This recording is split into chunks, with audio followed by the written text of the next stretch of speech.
Assalamualaikum warahmatullahi wabarakatuh. Perkenalkan, saya Reski Romansyah, guru pembimbing dari SDN Nanjung 1, Kecamatan Marga Asih.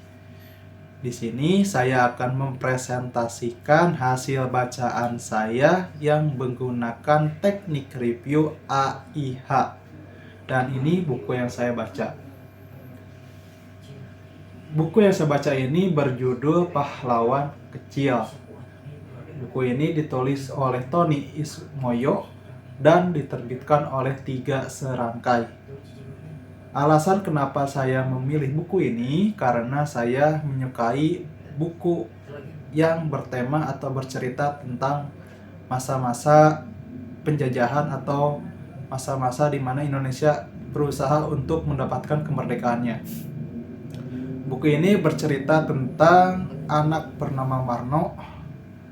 Dia masih SD, tanpa sengaja bertemu dengan Pak Thohir yang merupakan seorang pemimpin pasukan gerilya.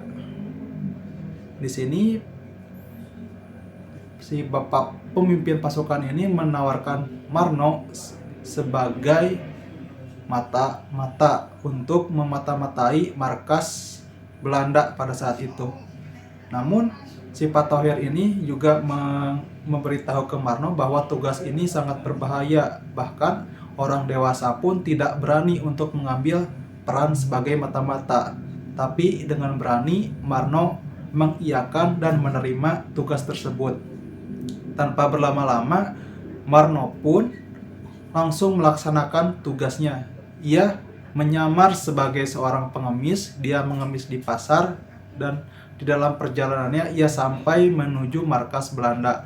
Di sana ia disuruh mencuci piring, bersih-bersih, dan lain sebagainya. Sambil melakukan itu, Marno mengamati situasi markasnya yang kemudian nanti dilaporkan ke Pak Thohir. Di mana nanti Pak Thohir dengan informasi yang didapat dari Marno menyerang markas Belanda tersebut. Beberapa kali informasi yang didapat dari Marno membuahkan hasil di mana pasukan gerilya berhasil menumbangkan markas-markas Belanda. Namun, suatu kejadian Marno dituduh sebagai mata-mata Belanda karena pada saat itu markas dari pasukan gerilya diserang oleh pasukan Belanda dan mengakibatkan gugurnya Pak Thohir. Dari situ muncullah gagasan atau bahwa yang menyatakan bahwa Marno ini merupakan mata-mata dari pihak Belanda karena yang sering berkomunikasi dengan Marno adalah Pak Thohir.